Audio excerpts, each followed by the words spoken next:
Olá pessoal, tudo bem? Estamos começando mais um vídeo do Vlogmed Diários. E no vídeo de hoje eu vou contar para vocês como funcionam as provas práticas na medicina e principalmente como funciona o modelo do OSCE, que é o modelo mais utilizado tanto na faculdade quanto nas provas de residência médica. Então vamos lá. OSCE nada mais é que uma abreviação de um termo em inglês que significa Objective Structured Clinical Examination. E por que esse modelo é tão utilizado na medicina? Para a gente entender isso, é só nós desmembrarmos cada uma dessas palavras. A letra O significa Objective. Isso quer dizer que o OSCE tem uma objetividade na maneira de pontuar, de dar nota para o aluno. E ele consegue fazer isso por meio de um checklist. Nesse checklist tem vários itens de ações ou de perguntas que o aluno precisa fazer. Se o aluno faz aquela ação corretamente, ele ganha ponto naquele item. Se ele não faz aquela ação, ele deixa de pontuar. E daí a nota final do aluno acaba sendo a soma de todos os checklists que ele pontuou. Daí a letra S do OSCE, que significa Structured.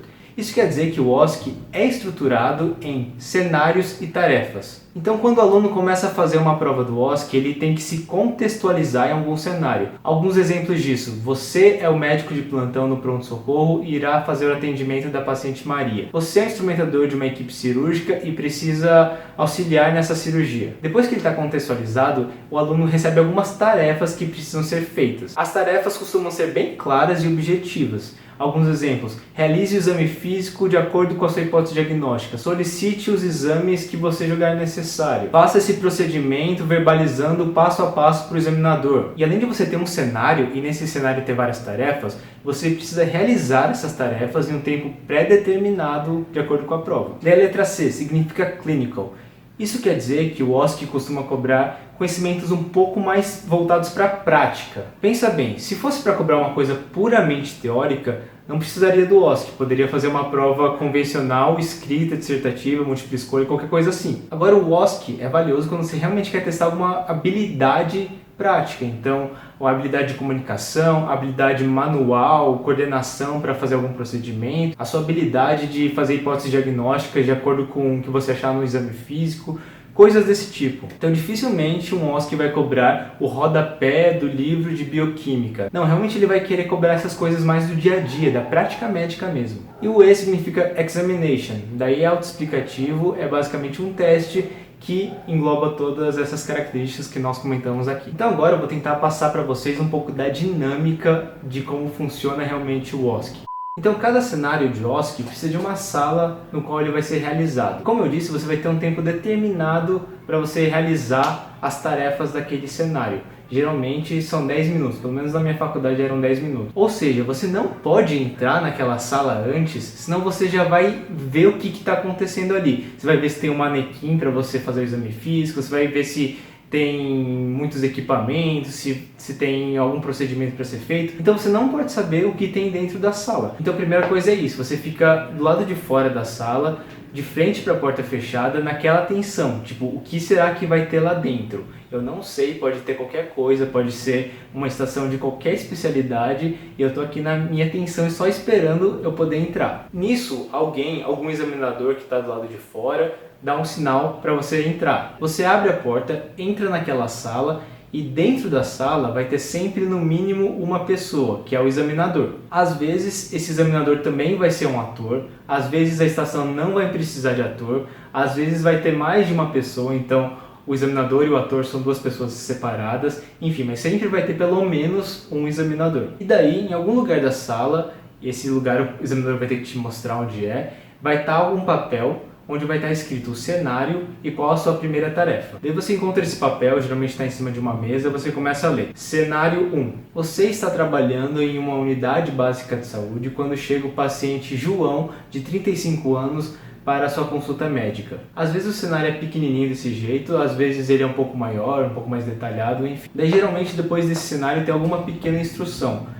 Na minha faculdade sempre eles colocavam o número de tarefas que vai ter. Você terá 10 minutos para realizar 3 tarefas, era uma instrução que tinha. E depois desse papel onde está escrito cenário, tem um papel da tarefa em si. Então, por exemplo, pode ser realize o atendimento do Sr. João. Daí chega numa das partes mais difíceis do OSCE, que é você entrar no personagem mesmo. Por mais que você esteja em uma sala estranha, por mais que você saiba que é uma prova prática, você tem que colocar na sua cabeça que você está naquele cenário. Então, você está falando que você está numa UBS, haja como se você estivesse numa consulta médica de UBS. E daí você vai ter que realizar o atendimento como se você realmente estivesse naquilo. Então você vai ter que fazer a anamnese direitinho, com passo a passo mesmo, você se apresentando, perguntando por que o paciente veio na consulta, investigando antecedentes pessoais, investigando sintomas associados e tudo mais. E depois você vai fazer o exame físico seguindo os mesmos princípios. Às vezes vai ter um manequim, assim, um boneco de borracha para você fazer o exame físico, mas você vai ter que agir como se você tivesse uma consulta de verdade. E uma vez que você está satisfeito com a sua primeira tarefa, você acha que já perguntou tudo, você já fez o exame físico necessário, você pode pedir para o examinador: eu quero ir para a segunda tarefa. Daí, geralmente, uma vez que você vai para a segunda tarefa, você não pode mais voltar para a primeira. Então o examinador te entrega a segunda tarefa, você lê. Pode ser uma tarefa assim: de acordo com a sua hipótese diagnóstica, solicite os exames complementares necessários. Daí nisso você está pensando e você lembra: putz, esqueci de perguntar uma coisa lá na tarefa 1. Geralmente você não pode voltar. Agora você está na tarefa 2. Daí, por exemplo, vamos pensar que você acha que o paciente tem é um infarto agudo do miocárdio, porque ele está com dor torácica, estava suando, estava com dor no braço. Daí a tarefa 2, apesar de ser uma tarefa diferente, ela está ligada no mesmo cenário, então está ligada com a tarefa 1. E se você fez a tarefa 1 direitinho, você fez a hipótese diagnóstica certa, você vai conseguir pedir os exames complementares certos. Se você foi por um caminho nada a ver, se você está pensando em uma coisa totalmente diferente, você vai acabar errando também a tarefa 2. No caso do infarto agudo do miocárdio que a gente está falando, ia ser nada a ver se você pedisse um ultrassom de abdômen, por exemplo. O mais certo seria um eletrocardiograma ou marcadores de necrose miocárdica, qualquer coisa assim. Daí depois que você se sente satisfeito com a tarefa 2, você pode falar: eu quero ir para a tarefa 3. E nisso o examinador pode, por exemplo, te entregar o resultado dos exames que você pediu. Vocês percebem que realmente o objetivo do OSCE é ser um cenário que vai progredindo como se você estivesse numa situação prática mesmo. E nisso, com os resultados dos exames em mão, a tarefa 3 pode ser: dê o diagnóstico e fale a conduta adequada para este momento. E nisso a tarefa está testando se você conseguiu juntar todas as informações obtidas na tarefa 1 e na tarefa 2 e se você sabe o tratamento proposto para esse momento. E lembrando que você tem que fazer tudo isso naquele tempo determinado, de 10 minutos. Então é muito comum quando as pessoas não têm muito treinamento no OSCE, elas se enrolarem nos tempos. Então ficar muito tempo na tarefa 1 e não sobrar tempo para a tarefa 2 e para a tarefa 3, por exemplo. Acho que deu para pegar um pouco a ideia de como funciona o OSCE. Lembrando que esse foi só um exemplo de um cenário, mas pode ter vários outros cenários. Como eu disse, pode ter cenários que sejam mais procedimentos práticos. Então a tarefa pode ser você fazer uma sutura, pode ser você fazer um